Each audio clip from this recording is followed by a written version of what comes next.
Thursday. So tonight we have the one and only Clark Caughey, who's going to chat us for a bit and show us around two of his cars that he's got going at the moment. So I think he's on board, so we'll just add him right now. And that's the wrong thing I've just pressed there. Go live.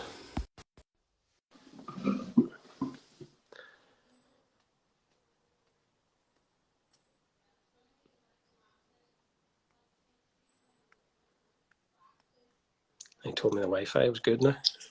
Here we go. Look at that. Well, how's it going, Nigel? How's it going? You all right? Yeah, not too bad, man. Yourself? I think you've set up a proper studio there. Very professional. Don't know about that, but it's semi-professional anyway. How's you? All good then, yeah? Yeah, I can't complain. Just getting through this lockdown like the rest of us. Just tinkering away when I can, and yeah, had a bit of fun. Have you been doing any work, or what way you fixed? Sort of been in and out of work, been furloughed a couple of times, so it's given me a bit of time to work on the projects. I suppose in the cars and stuff, I haven't really been adding an awful lot, just given the fact they're up here in Blackline, which is about 40 minutes from the house. So at the start of lockdown, I couldn't really get up here and tinker away. But recently I've been up and done a few bits and pieces, so that's good. Not so bad. I think a lot of people have got a bit of time to work on their cars recently, so yeah, hopefully absolutely. Few cool cars coming on the scene shortly. Cool. Absolutely. Hopefully see some fresh builds and some bit different. Yeah, definitely. So say somebody's listening here that don't know who you are. I've probably known you probably a good decade now, Clark. Would be far off it anyway. Yeah, I think you've been in every dub shed since 2010. I don't think it was at the first couple of dub sheds, but no, maybe the third or fourth onwards, I think. Okay. So early 2000s, maybe 2012, 2013. Anybody that knows you would know that you're basically as low as you can go. Your fight with gravity continues, Yeah, I suppose most of my cars have been but they've been in that sort of stance bracket. But I would say your style as such is it's stance, yes, but it's very subtle stance. That'd be fair. Yeah, definitely. I mean, it's more sort of OEM, clean lines. I haven't been really wanting to do much over the top stuff. It's more refining what's there and trying to make it, millimeter perfect type of deal rather than, a massive, body kits and stuff like that. Yeah. So back must have been the Mark IV. When would that have been? 2011, 12 then, if it's not 2010 as I thought. The first one, 2012, I think. Yeah. That was the blue Mark IV. Blue Mark IV. That kind of went through a couple of guys. That was the first car I had dub shed. 18T. 18T, yeah. So I actually was a bit of a late bloomer to the whole driving thing. I didn't do my driving test until I was 24. You're too busy punching people in ice hockey. Pretty much, yeah. Living in Belfast, you can get about everywhere, public transport fairly handy. So I was never, been at university and stuff, and I didn't have the money to go out and spend on stuff. So, it was really, didn't do my test until I was 24, drove around a wee Fiesta for a while, and then hit 25, insurance was a bit cheaper, and got into the Mark IV GTI. So just for a lot of us got into cars at a very young age. You said you just got your test at 24. Were friends around you have modified cars, or did you fall in with a group of friends, or what turned you, or what? My whole sort of into modified cars is a bit weird. I was kind of around the car scene back in the Max Power days. I used to hang out with the guys here at ran Max and and at the time there was sort of the whole social side of things as well. I was DJing back at the time, so there was a couple of events where done the car scene battle of the DJs type of thing. I sort of got into the car scene that way. And then when that all sort of fizzled down a bit, then I took a couple of years out, and then obviously then I decided to do my test and jump in 2 feet first. Yep, absolutely. Yeah. So the Mark IV, what sort of mods were you talking on that? Well, sorry, I went across sort of a couple of different looks.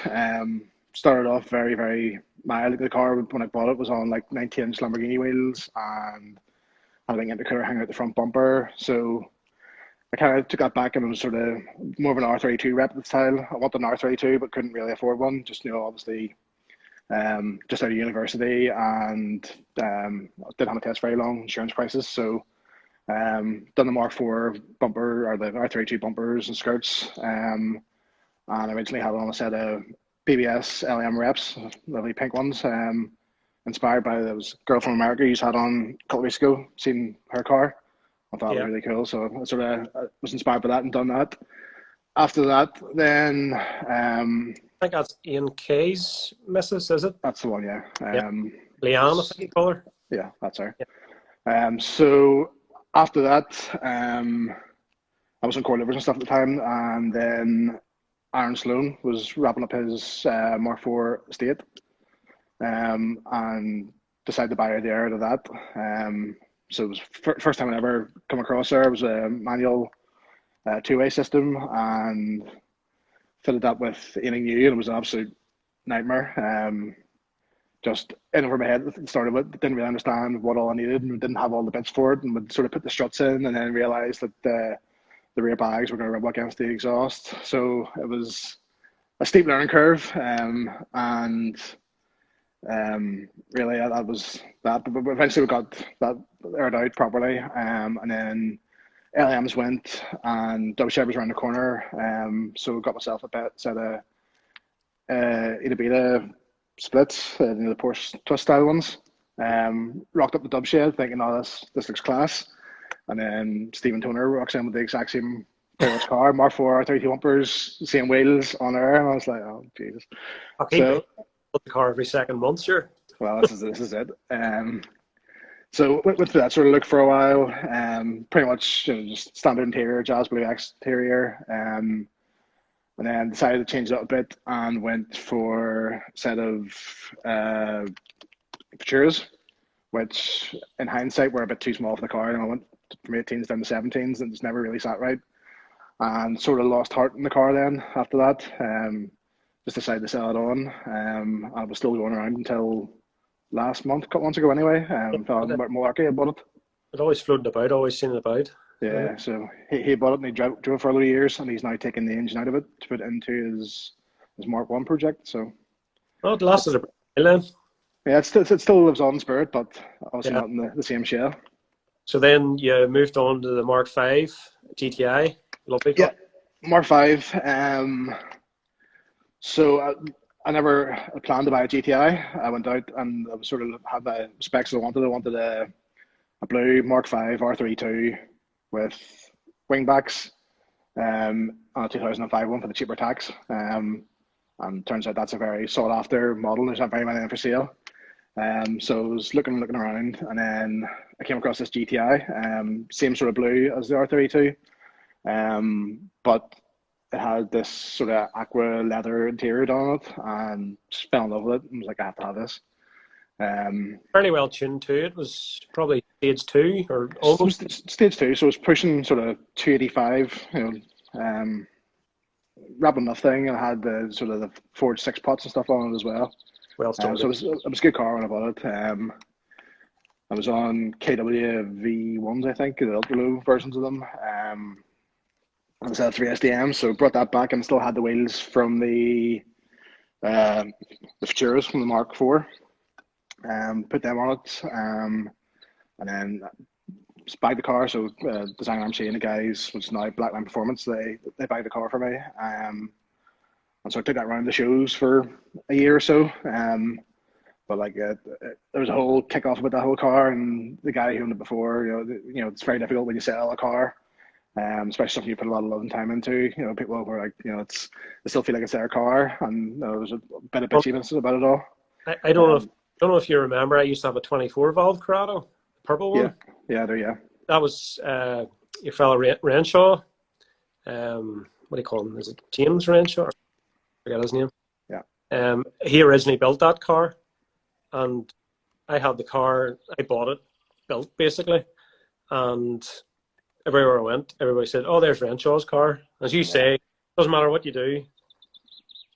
Pretty much, it still looked like someone else's car, even though I'd done my bits to it and stuff, and it was always associated with the other guy who owned it before me. So had a lot of discussions on what we're going to do about this here, to sell it on, to do this, to do that. And I was like, right, tell you what, let's paint it. And I was speaking with Paintworks, so at the time it was owned by Mark Stewart, and they had Pete Matthews there was painting for him. They were working with PPG at the time, paint supplier. So it was basically done a deal there. I was like, right, let's paint the car. So painted it Nissan Midnight Purple. Full door shots in the bay a lot. Really went to town on it. Really lovely color. 3 days of the year. Really, it's one of those cars that really needs the sunlight to hit it, and it really pops purple in. The rest of the time, it kind of looked like a black color. So done that, and the plan then was to get it out there. I bought myself a set of 16-inch BBS RSs from Germany, and the plan was to step up the 18s with the sort of the step lips on them. So plan was to get it for dubshed, missed dubshed. The wheels didn't really arrive in time. Had the centers and stuff there, but I was still missing the dishes and barrels. So borrowed my wheels back for that. The Futuras had sold the Michael Scullen at the time. Borrowed them back. Got the dubshed, and then obviously got the car back out there with the right wheels on it a few months later. And that was really it for that car. And I didn't do a massive amount to it after that. It was one of those things that, I'd been that deep into it already. It's kind of one of those cars. It was built for the wrong reasons. I always joke about the whole trophy hunting thing, and it was just like it was built for other people. It wasn't really built for me. It was the pretty much take off a list on a spec sheet, and just got to the stage where I was like, if I keep this here, I'm going to have to change something up for next year, and it's more money into it, and I was just like, it's not worth it anymore. It's not making me happy. I think a lot of people forget that the whole car scene's about your happiness and go out and meeting people and the friends, and get caught up in that whole sort of I have to build my car for this because that's what people say, and this is how it should be, and this is how it's going to be judged. Yeah, it can sometimes be a circle, So, yeah, in reality, it was like, this isn't really what I want anymore. It's a lovely car. It's probably still to this day the nicest finished car I've had. In terms of everything was sort of done. You had the interior was done, the exterior was painted. You had a nice boot build. The engine bay was very tidy, and had all the sort of the forge upgrades to it. But I was just like, I've had enough of this now. It's time to shift it on. So the plan then was after that, sold it on. I took a part exchange on a Mini Cooper S, which was my daily then, and I had a Mark II 5-door GL that wouldn't know anything about that car. Yeah, we'll get that in a second. So anybody doesn't know, that's now a field car for my son. Yeah. So the plan was something here now. It's actually parked in the shed. So yeah. The plan for that was I had an R32 engine sitting there, and I was going to swap that in, paint the car, and just have how I wanted. But I started digging into it, and I wasn't happy with it being a 5-door, and there was a couple of bits and pieces that weren't as solid as they looked, and him didn't had about it, and I was like, it's going to be a bigger project than I thought. Start doing it's going to be crazy for a 5-door. Exactly. It was like, I'm never going to be happy with this. If I want to do a Mark II, it needs to be a 3-door sort of big bumper GTI. It wasn't what I wanted. So I bought a set of BBS E49s for that, and they were sitting there. I put them with Jack Johnson, and they were there to go on the car. Official wheel whore of the UK. That's the boy, same one. I bought them to go on, and got a phone call one day. Stephen Toner around the corner. He was like, "Get the house. I'm going to call in here." So he called in, and we were sitting there. I was like, "We tried the E49s on the Mini yet?" I was like, "Nah, Mini's a daily. It's not gonna become a show car." And the old daily, I'm not going to modify it. 45 minutes later, I pulled onto the car. He'd sat in the boot to see what it would kind of sit like, and then I was like, "Right, that's the whole Mark II project out the window." Sold the engine on to Owen Maguire. He has it there for his Vento build. I don't think he's actually done much with it yet, but that's what he's got it for. And then Mini went in. So done all the John Cooper works, sort of bumpers and skirts on it, air suspension, bucket seats, and had a roll cage in it that I believe is now famous on your podcast. for its shoddy fitting. There was a lot going around that time. Don't worry about it. Yeah, there was definitely a thing at that time about roll cages that weren't bolted in or didn't Yeah. go anywhere. But yeah, so had that car. Clark, that's probably one, or Connor says that's probably one of his favourite cars you've had. It's my favorite by far. Absolutely killed it, so did. Yeah, so it was just you don't see that many of them, but the ones you do see are all really nicely done. It was just I'd seen obviously Nigel and there was a fella in America who had one before, and I was like, these are really nice, so just decided to go with it. Unfortunately, now the minis are the size of a A4. Yeah, They're just getting bigger and bigger. well, that was kind of what started the whole mini thing as well. Obviously, I had the wheels, but then I'm probably a larger gentleman anyway in height and weight, and I got into the mini originally, and my steering wheel was touching my legs, so the only way I could really drive it was with a bucket seat on it. So I had to buy bucket seats straight away, and that was that just was a vicious cycle. Once you start doing that, then you're down the road. So I had that for about a year or so, and then I was over at Fitted UK, with a couple of friends walking around, and a friend of mine just bought a bag Mark IV R32. He was like, "Oh, you like R32s, don't you?" And I was like, "Yeah, no, I don't want to buy it, don't want to buy it." And then literally before we left Manchester that weekend, the deal was done, and I had a Mark IV R32. Yeah, so Car shows are wicked things sometimes, absolutely, you get talked into some type of stuff like it's like not doing it. Next thing you've done it, so it happens. So yeah, that was the last car I really had. Oh, actually, no, it was the MX5 as well. So Mark IV R32, it was already bagged. The car was quite rough around the edges, needed timing chains, it needed full paint job, so got that done. And I sort of remembered there was a car down south a couple of years ago. I can't remember the fellow who owned it. It was a silver Mark IV anniversary. And I had a set of BBS GTs on it, and they're absolutely lovely. And I was like, going to the F12 now. Turns out that it was Stu from Keep It Clean had them. So messaged them on the off chance. It's like, do you fancy selling them wheels? He's like, not a chance. They're staying here. Never selling them. They're the ones. I've wanted them for years. And I was like, nah, you'll sell them. You sell them. Not a chance. So a couple of weeks go by. He messaged me. He goes, I've seen a set of BBS 88s for sale. If you can send me the money today for the GTs, then they're yours. So bank transfer was done there and then, and I think the wheels sat in his house for another 3 months, telling me over to collect them. But I mean, for Mark IVs, I think it's very hard to look past the BBS GT. They're an absolutely perfect wheel for the car. Robin has blue ones on GTs as well, and they're just the wheel, like nothing beats them. Absolutely not. No, they're very similar in style to the LM, but they just have that sort of nicer swooped face on them, and just a bit more finesse than the LM. Yeah, absolutely. So had that.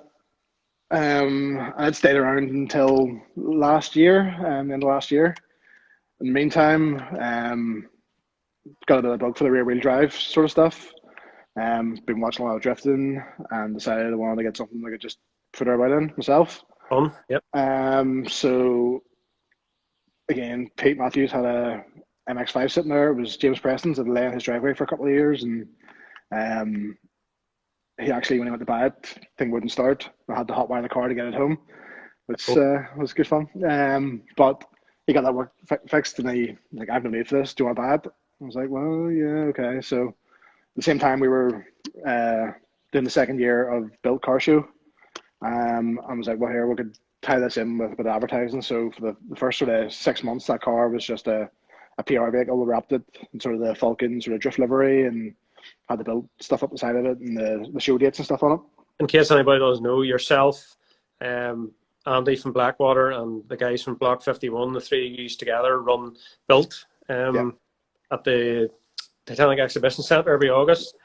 Last year, unfortunately, it was Game of Thrones. They basically took the venue for the summer, so you couldn't have it. Yeah, basically it was their final season of Game of Thrones. They were filming just in behind. Actually, the photographs from the show the year before, if you actually look outside, you can see like one of the castles at the back. So it's kind of a bit of a unique backdrop for that. But And given then it was this, the final season, they had the exhibition inside there of just costumes and stuff. So that took the venue for the year, so we had to miss out. And then plan COVID, was to bring it back this year, and then COVID happened. So we're all the yeah, same boat.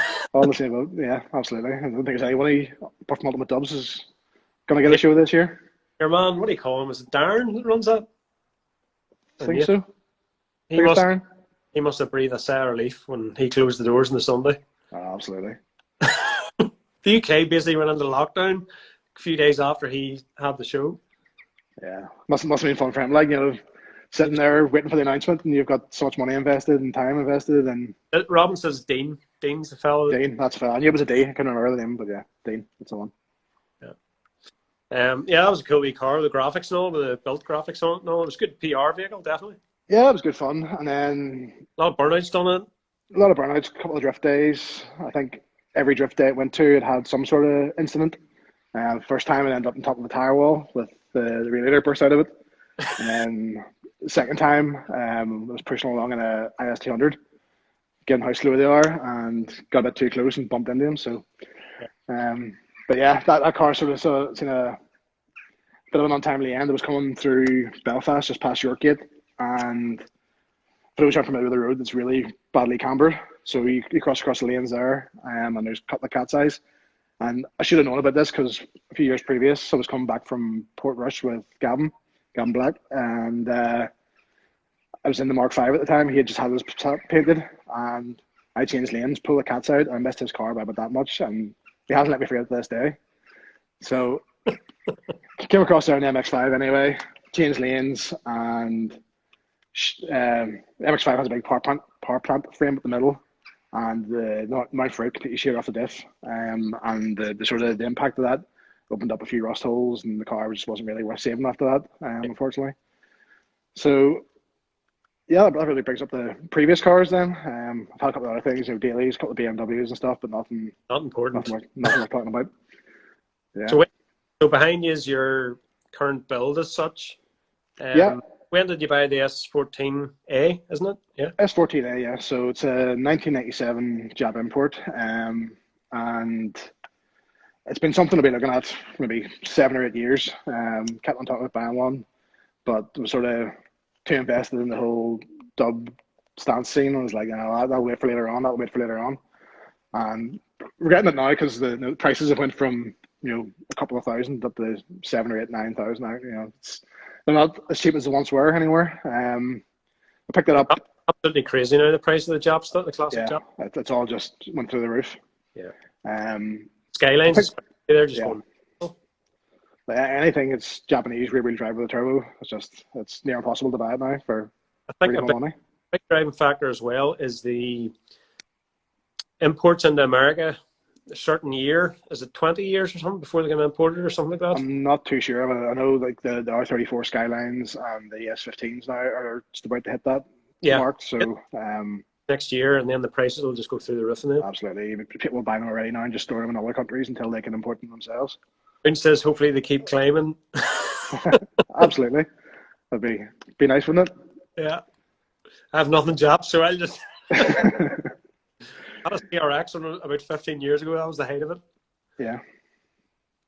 Not a Honda man. So I'll say nothing. Don't let me say that. I know. But yeah, bought this October last year. I've been looking one for a long time, and this popped up on Facebook Marketplace, and guy who owned it was a mechanic. Threw it up on the lift. He recorded some videos for me, and the other side of it was perfectly clean. Like, it's very rare to find one now that doesn't have any rust. It was only imported the end of 2018, and he bought it as a track car. He was going to do some like time attack stuff in it, and he had a R34 GTR as well, and pretty much the usual one. The woman says get rid of one of them so we can buy a house and get married. And I had to pick between the GTR and this, so this is what went. That's from the SR20, and it was always the SR20s and the S14s, was it? Yep, SR20 from factory, yeah. And it's upgraded with They're about 200 standard usually, aren't they? Usually about 200 standard. It has I'm gonna get my my notes here because I'm terrible for remembering things. Yeah, right. It's running a Garrett T28R ball bearing turbo, which is, I think it's the S15 turbo. Right, okay. It's a bit more reliable. Just then you have there's a Walbro 255 fuel pump in it, and you should have the Blitz intercooler and the boost controller running that. With a Horsham Stage 1A chip, so it's about 280, 290. Yeah. And then you're on there. You've a Cusco RS 1.5 way diff in it, and 350 Z or Z brakes, depending on where in the world you're from. So it's pushing out about 300, 200 maybe, no, high 200s, low 300s, depending on how you have the boost cranked on it, and it can be terrifying. Yeah, probably 20 years ago, I was knocking about the car parks and the cruises and stuff. A few friends had S14s and S14As, and they were very easily tuned to high 200s, but very, very twitchy. Yeah, absolutely. They were dangerous, like. Well, I was bringing that back. So I bought the car in London, drove it up back into the Holyhead, and absolutely lashing down. No, it's not like a modern car. You don't have any sort of thing there to save you. There's no traction control. There's no ABS. You're pretty much you're in the car. So if you mess up, it's on you. So I was coming through one of the tunnels, and I thought, I'll give it a wee bit of a rev here and hear it. So I went through the tunnel with a bit of pace, came out the other side, completely dry, completely wet, and it just went completely sideways. And there's the car here beside me, and an Armco barrier here. I was like, oh, here we go. And pulled back in, and heart was stopping afterwards. It's like, how did I pull that back? I thought, first car, first day, and they're pulling the wall. So, and is it a Japanese Mustang, basically? Pretty much, yeah. So, it's lively, it's good fun, and that probably made it drive worse now. Just given the fascination with things being on the floor. Yeah. So, can you take us through the park just to show? I think it's walking around now. Yeah. Yep. Grab the phone. So, go right here. That famous reg. Which hasn't been smoothed off yet, because as anyone knows, Nissan Pearl White is probably one of the most difficult colours to match in the world. So Reflex silver isn't far off it, let me tell you. Yeah, I've been really struggling to find a painter who can paint it for me. A couple of people have tried to match it for me, just no luck. Yeah. And anyone who thinks they can do it wants to blow half the car in, so it comes a bit expensive then. Is it a heavy pearlescent paint, or what's the crack with it? Or yeah, if you see it here. Grab a torch, you can see the pearl in it. But just to the fact, that it's that old as well, they fade a wee bit and do all sorts. Probably can't really see it in camera very well. There was white colour that was very difficult to paint. I forget what you called it, and it had a purple flick in it, and people always complained about if it had to be painted. A lot of people use cars. Yeah, pretty much most old white Japanese cars just don't paint particularly well. I know, like the Soarers and stuff as well, don't really appreciate it. So, what's the bumpers and side skirts? I'm very unknowledgeable. Bumpers and side skirts. So that's all. It's actually in Japan it's called a Sylvia K's. So it's all the standard K stuff on it. So it has the front bumper with the lip and the skirts and the K's rear wing on it. I do have a set of rear spats sitting here for it as well, but again, just need painted to get them on there. It's really, really clean looking. Yeah, they're really, really difficult to find a good one that hasn't been smashed off walls and stuff. It's not perfect. There's bits and pieces, a couple of dents here and there, a couple of wavy panels and stuff. But in terms of S14s, there's not many that are that sort of level of condition anymore. What I've been really doing over sort of the last year, the plan was to get it ready for Dub Shed, and one of the main things was getting it sort of on the ground and getting the wheels on it. So the wheels are Workmeister S1s. Epic wheels. Epic wheels. Yeah, they've been one of my favorite wheels for a long time, but they never really had anything that suited. They're 9.5 fronts, sort of 14 offset, and then the rears are 10.5. You've got a real big dish on them. And if I'm being honest, 10.5 is really, it's far too big for the car. So we've had some issues with it. Are you running that static, are you? Yeah. It's static, yeah, at the minute. We have been talking about maybe putting air on it. It's handy knowing, Gavin, is it? Yeah, I'm sitting here and the stockroom is most of the stuff I need to do it like, and I was like, But yeah, basically, it's running a whole set of hard race arms in it, and the camber arms set as maxed out as they can go, and really struggling then to get the toe back in again. It has hard race toe arms as well, but they're maxed out, so you kind of see there the wheel's still very towed in, which makes it an absolute handful to drive. Tires touching the road.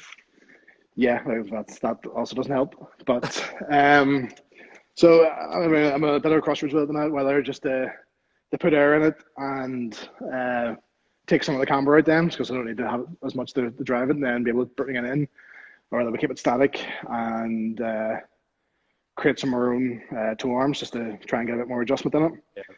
But you can see the DNA in the S14 to the skyline just from a distance there, like, can't you? yeah, it's a lot of stuff's very interchangeable. Like the front brakes are completely Z, but the rears are R32 GTST front discs, I think. Yeah. Don't quote me on that, or GTST or GTT. With the standard S14 caliber, there's a lot of stuff that sort of is interchangeable between the two of them. Mm-hmm. Suspension wise, then, like I said, it is static. It was running on Time Flex coilovers. Sort of camber adjustable, dampener adjustable, or quite a decent coilover. But the spring rates on them just really weren't great for running static.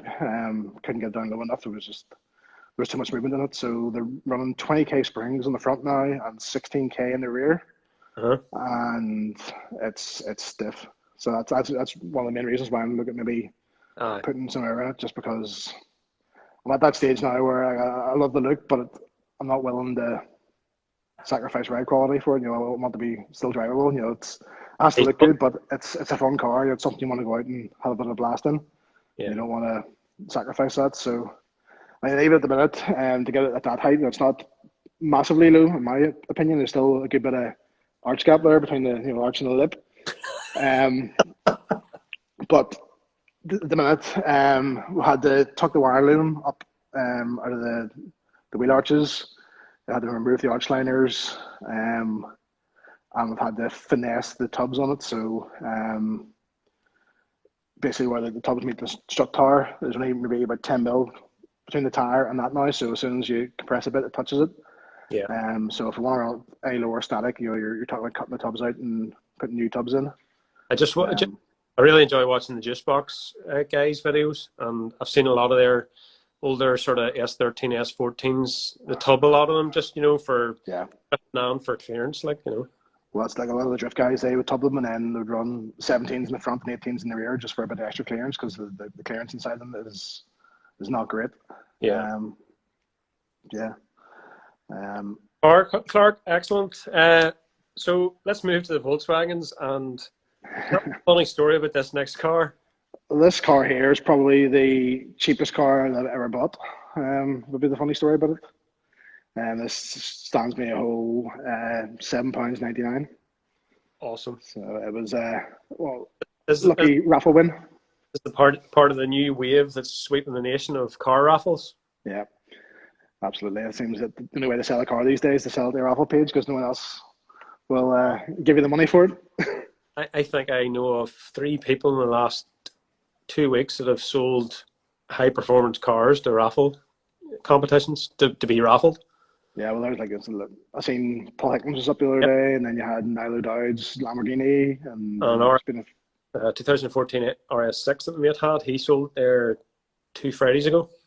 Right, okay. There was also a black one they had, was my friend Louis used to own. Went up as well. Yeah. So, there's definitely all the high performance stuff seems to be going there anyway. I think just before I came on here, our Kings I think they're probably one of the biggest rafflers in Ireland. Would that be right? Yeah, I would say so. Yeah.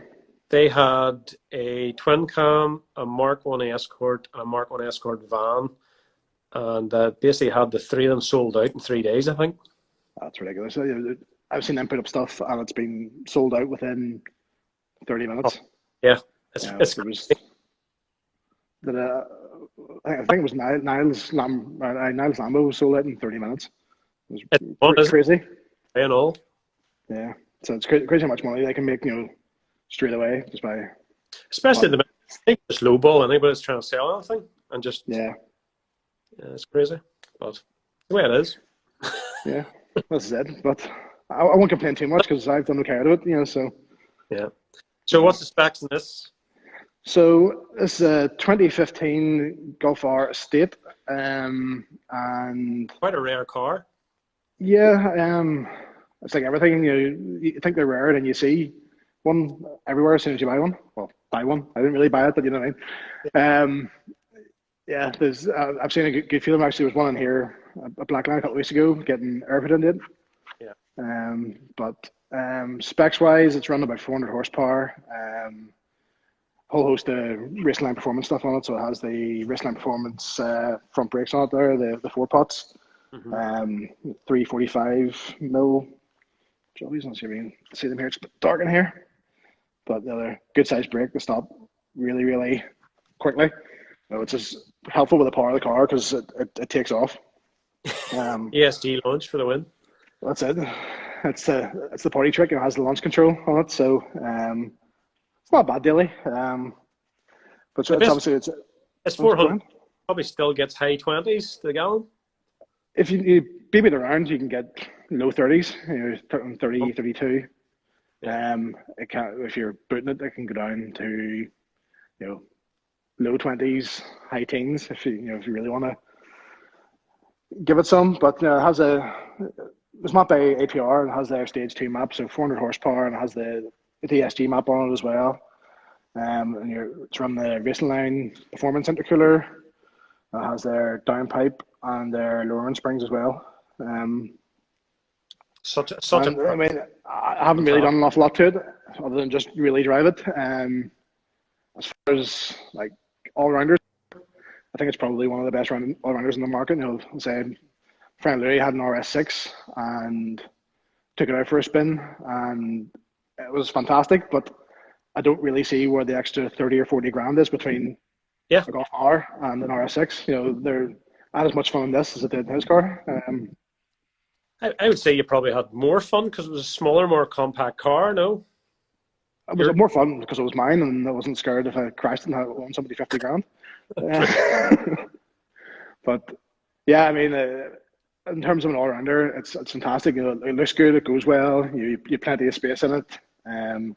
It's got all the sort of modern stuff like the adaptive cruise control and all is absolutely fantastic. If you're doing sort of long journeys, you can just stick the cruise control on and let it do most of the driving for you. Or if you want to go out and you're taking it about, you can stick the car in the manual and use the paddles for DSG. Yeah, it's you can see yourself holding on to that for a while then.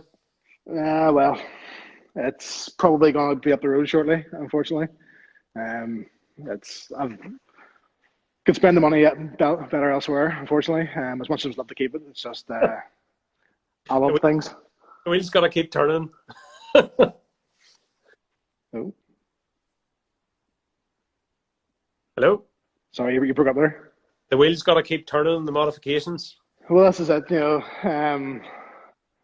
idea was I was going to have the S14 for this year and then sell it up and use the money for buying houses and stuff. And then obviously I got this now, so I could let this go, and that means I can keep that and still have a toy for the weekends. Yeah. So just the way it is, unfortunately. As much as I'd love to keep it. I have a real soft spot for Golf R Estates now, so I have there. Your brother has one, hasn't he? He bought a brand new 5-door. He test drove an estate, and I think he just got one. He got phoned up by the dealer that he had test drove with, and I think he got one offered at really good money. And has a what do you call that funny name exhaust? Akrapovic exhaust.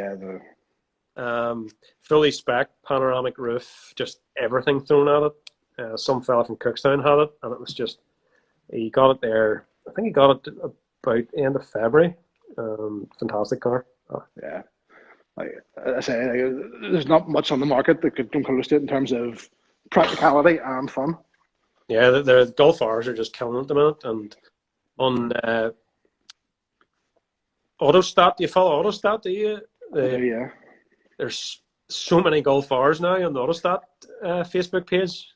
They're buying them, and everybody's got a Golf R now. Well, that's kind of why I enjoyed the estate, because Yeah, there was great finance deals on the R's when they came out, so there was a load of them, and I think the estate's a wee bit rarer, just you don't see as many about the place. Yeah, there's definitely less in the market, I know that. So there is, Yeah. But yeah, that's cool. Definitely. Thanks for showing us around your cars. Show-wise then, Clark, this year is a bit of a damp squib then for everybody. Yeah, unfortunately. Obviously had a lot of plans this year to go and do a lot of things, and plan to go to Worthersea with the ALB boys, or not this year. I have actually booked to go next year, so hopefully all being well, that goes ahead. But yeah, like Worthersea's, we went there last year. It was Andy from Blackwater. It was his wedding. In Lake Garda, Italy, and we booked for it, and realised that dates were the same time as Worthersea, and it was only 4 hours up the road. So, tacked on a few extra days holiday, and went and done Worthersea for a weekend. So, I think next year, we're going to try and do it properly, and drive over. I'll not be taking a car, mind you, but I think I'll be sort of sharing a drive with somebody anyway.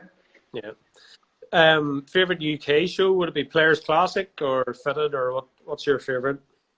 Players Classic. It's hard to debate, really. Unreal. You yourself, you go to indoor shows and they're all pretty much the same. The cars change, but like the sort of atmosphere and environment, it's very much the same. And then you go to like a Players Classic, and you're down in the south of England. You always get good weather for it, and it's in Goodwood and have all sort of historic background, and it's just really nice places. For me and photography and stuff as well, it's just a really nice backdrop to have to go and take photos of.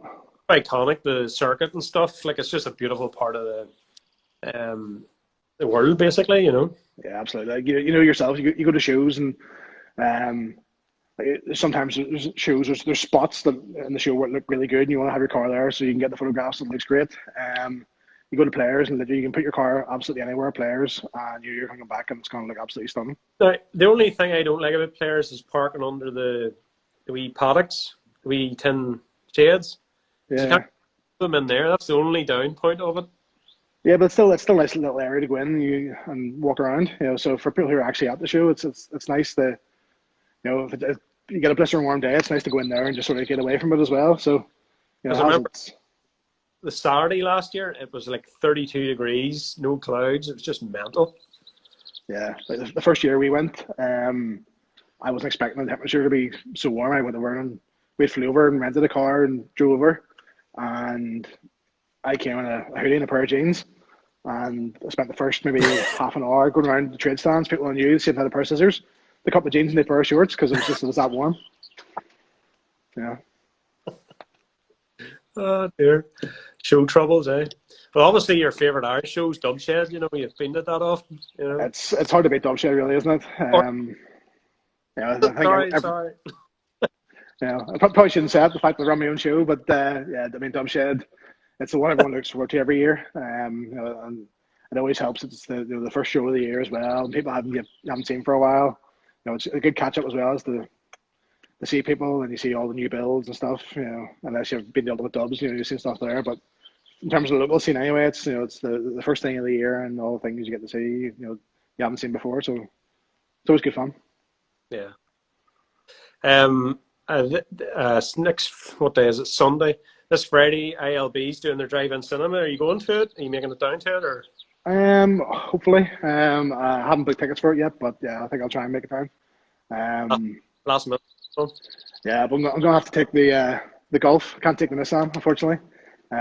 It's still got the original Japanese radio on it, which doesn't tune into the right radio stations. So, you know, yeah, pretty much. You go into it, it's hilarious.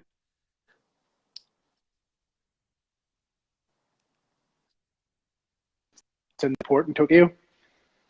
And all the noises in it are all the Gran Turismo noises. So you swipe to the menus and it's like, clunk. It's hilarious. So I was going to replace it, but yeah, no, it's good fun having it there. So I think I'll keep it. But yeah, no, it should be a good event. Be good to get people back out again because yeah, not has been events for that long. It's going to be the first car event, really, for a lot of guys. So I think it should be good.